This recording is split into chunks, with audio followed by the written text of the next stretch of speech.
Endi El Clasico mavzusini nisbatan davom ettiramiz. Barselona jamoasi ko'rdingiz, parad uyushtirdi va bu parad ijtimoiy tarmoqlarda juda ko'p tahlil qilinyapti. Juda ko'p yozilyapti, chunki ikkita holat Yamal bilan bog'liq.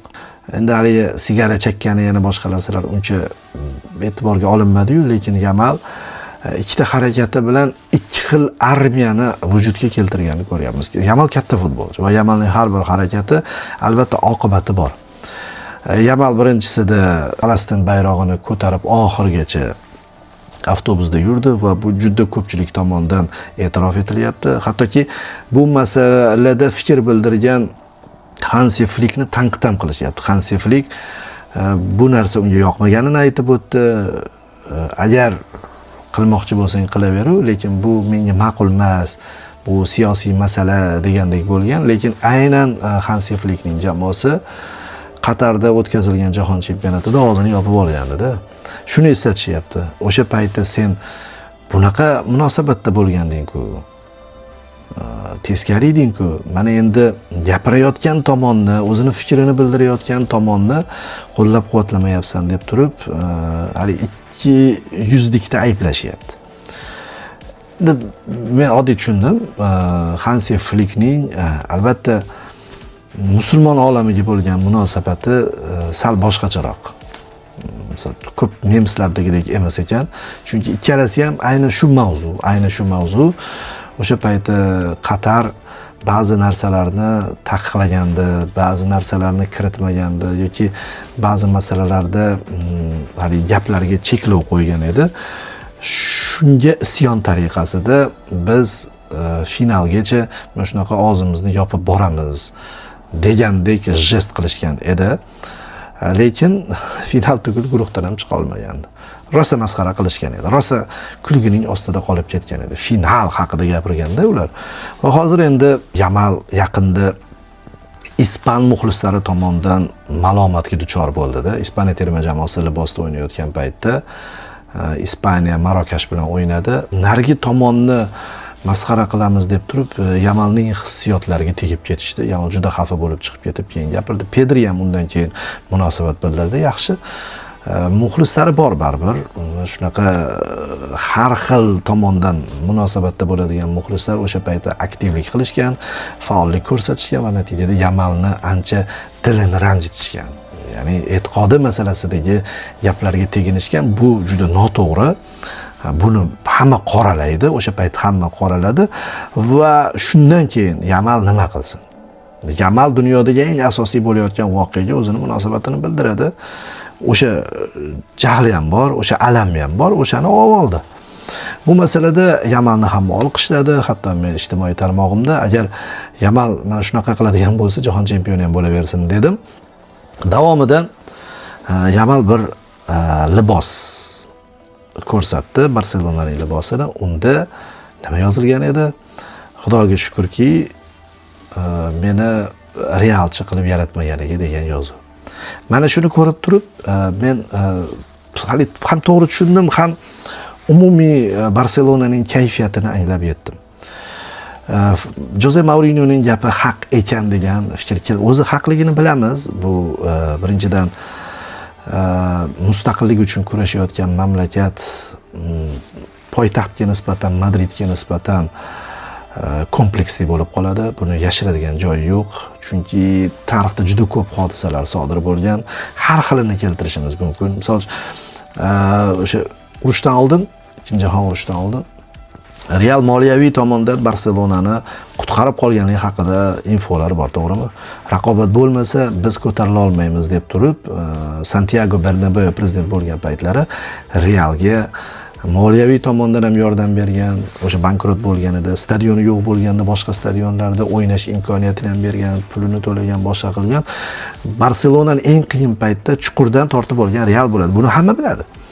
Lekin keyinchalik bu yerda faqat futbol maydoni emasda, tashqari ham bor, mustamlaka ezilgan va juda ko'p turizm va mahsulotlar Ispaniyaning g'aznasiga pul tashlash masalasida oldingi qatorlarda turadi Kataloniya, shuning uchun hech qachon Ispaniya Kataloniyani qo'yib yubormaydi. Buni hamma biladi. Agar ular qanaqadir katta haddidan oshib ketgan miting bilan chiqadigan bo'lishsa ham, kuch ishlatib bo'lsa ham yopishadi. Buni biz 15-16-yillari ko'rganmiz. Bu masalada futbol albatta hali dard aytiladigan joy bo'lib qolgan. Barselona futbolchilari, aynan kataloniyalik futbolchilar, katalanlar tarbiyasi shunaqa endi. Bundan qochib qutula olmaymiz. Misol uchun Iniesta bu narsani qilmaydi. Iniesta bu yerlik emas. Pedri ham bunaqa qilmaydi. Hali madridista deb turib bir gaplarni gapirib tashlamaydi. Lekin katalanlar yoshligidan Madridga nisbatan nafrat bilan o'stiriladi. Buni Jose Mourinho intervyusida aytib o'tgan, bilasiz. Ikkita joyda ishlaganligi uchun u yomonlamagan ham. Bor voqeani aytgan. Men o'sha Kataloniyada yurganimda shu narsaga e'tibor berganman. O'zi ham Portugal, o'zi ham nisbatan Kataloniyaga o'xshagan mamlakatdan kelgan. Chunki ispanlar tomonidan so'nggi yillarda boshqarilgan mamlakatdan kelgan, kichik mamlakatdan kelgan. Ispanlarga ozgina kompleksi bor mamlakatdan kelgan. U kelib turib holatni tushunyapti, inson sifatida tushunyapti. Shuning uchun Barselona misol uchun titullar yutmasa ham, qanaqadir dunyoda birinchi raqamli jamoa bo'lmasa ham muxlislar to'g'ri qabul qilishadi, lekin kataloniyalik har bir futbolchi nafratda turib berishi kerak. Shu yerda qancha ko'p yashagan bo'lsa. Mana shu narsa ufurib chiqdi. Yamalda ham ufurib chiqdi. Boyagi Falastin bayrog'ini ko'tarib yurgan yigit, dunyo siyosatiga o'zining munosabatini bildirayotgan katta shaxs birdaniga mana shu qilish kerak emas ishda endi o'zi umumiy olganimizda birinchidan otasi madridista. Otasi o'zi yoshligida yaqinda Madrid jamoasi muxlisi bo'lgan. Buni hamma biladi. Otasiga ham nisbatan bo'lyapti bu yerda. Ikkinchidan esa Real bu yil hech qanaqa imkoniyati bo'lmasdan turib, qarshilik ko'rsata olmay, chempion bo'la olmagan, ikkinchi o'rinni olgan mavsumida menimcha Yamal, Barselona umuman Realni tilga olmagan holatda tepada turish kerak edi. Shuni qila olmadi. Gap shu haqida. Shuni qila olmadi. Ana u voqeaga zo'r munosabat bildirayotgan yigit Madrid masalasida baribir o'zining tarbiyasiga qoldida. Shunaqa tarbiya ko'rgan, albatta bir izhor qilib qo'yish. Ferminda ham bor bu narsa. Umuman La Masiyadan chiqqan yigitlar birdaniga shu narsani ko'rsatishadi. Sakramagan madridista deb turib baqirishadi, boshqa.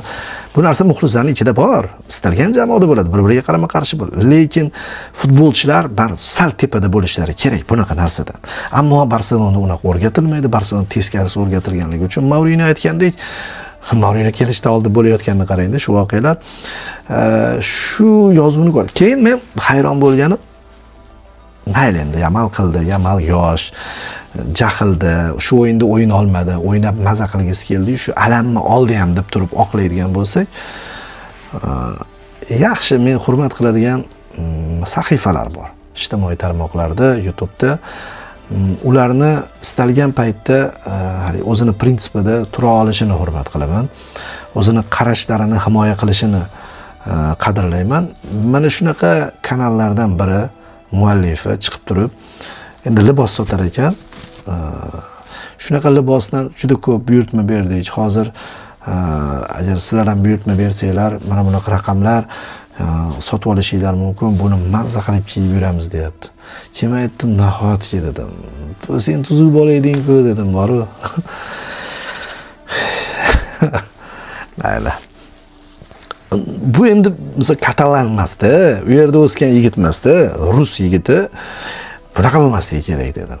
Bunaqa bo'lmasligi, sal teparoqda bo'lish kerak va qarama-qarshi tomonni oladigan bo'lsak, misol uchun Madrid poytaxt. Madrid shu paytgacha Kataloniyani ezib kelgan, bunday o'ylab qolganimizda.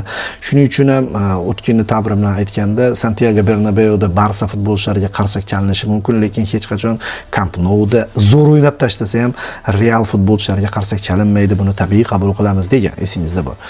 Xo'p, shuning uchun ham poytaxt tomonlarda birinchidan janjal chiqishini ham xohlashmaydi. Shuning uchun nisbatan tepada turishadi o'z munosabatlar. Arda Güler mana shunga javob tariqasida o'zining ijtimoiy sahifasida Xudoga shukrki, Barsachi qilib yaratmaganiga deb yozib chiqdi. Va men izohlarga kirdim. Arda Gülerning sahifasiga kirdim, izohlarda Madrid muxlislarining aksari bekor qilibsan. Bu darajaga tushmasliging kerak deb yozishgan, ba'zilar esa qiziq narsa aytishgan. Sen o'zi boshida Barselonaga kelmoqchi eding. Sening uslubing, o'yining, hamma tomoning Barsaga tushardi, buni bilardik. Lekin Barselona 1 yil kech o'ynataman deganiga, Real yaxshiroq taklif bildirganiga Realga keldingda, hozir endi Barselonani tanqid qilyapsan. Aslida boshida o'zing Barsaga kelmoqchi eding. O'z Barsachi ham bo'lgan ekan Arda Güler. Sen Barsani yaxshi ko'rgansan. Balkim o'sha tabiating bilan hozir mana shunaqa javob berib yubording shekilli, seni to'g'ri tushunamiz deb yozishibdi-da Real muxlislari. Endi Madriddagi muxlislarni aytaman. Bizdagi muxlislarni umuman men tilga olmayapman, to'g'ri tushunasizlar. Bizda faqatgina urushish argumenti sifatida foydalanyapti hozir Real bilan Barsa. Bu blogerlarda ham, boshqa narsada ham faqat o'sha kontent yaratish maqsadida qilinyapti. Shuning uchun men buni jiddiy ham qabul qilmayman va bu futbol nuqtai nazaridan futbolga aloqasi yo'q ham deb hisoblayman. Bu shu qimorbozlikni yangicha turi. Bir narsada tortishaylik, qaysi mavzu desa Real Barsada turib, o'shanda tortishib ketgan odamlar guruhi deb hisoblayman men. Shuning uchun men asosan o'zimniki deydigan muxlislar bor-ku, o'zimizniki deydi Madrid jamoasi, o'zimizniki deydi kataloniyalik muxlislar, ularning fikrlarini aytyapman, ularning munosabatini aytyapman va ularning bu munosabati menimcha qadrli bo'ladi, to'g'ri bo'ladi va ular ko'p narsani his qilib turib gapirishadi. Bu tomonda unaqa his qilinmaydi. Xullas, shunaqa Lamine Yamal yana hammaning e'tiborida, faqat ikki xil holatda e'tiborga tushdi. Endi futbolchining o'zi shunaqa siymo shekilli va bu yog'iga ham shunday davom etadi. Balkim katta bo'lganda tushunib yetar bunaqa narsalardan tepa bo'lish kerakligini va men bilasizmi, Laminni to'g'risi shu paydo bo'lgandan keyin o'yinlarni ko'rib turib, eng yoqtirgan futbolchilarim ro'yxatiga qo'shganman. Haqiqatan ham. Endi Realchi, Barsachi toifalar albatta Laminni yomon ko'rishlari mumkin, bu tomonni yomon ko'rib, bu tomonni juda ham yaxshi ko'rib yorish mumkin. Men o'rta turgan holda aytamanki, Lamine Yamalning o'yini menga yoqadi. Lamine Yamalning o'zi yoqadi. Qaysarligi, mana shunaqa o'yinlardan oldin o'zini fikrini ilgari surishi, qo'rqmasligi yoqadi. Futbolda shunaqa yigitlar ham bo'lishi kerak. Shuning uchun yoqtirgan odamingdan shu narsani ko'rishing biroz achinarli ekan. Shu maqsadda bir kuyinganimdan aytdim. Buni yomon ko'rganimdan emas.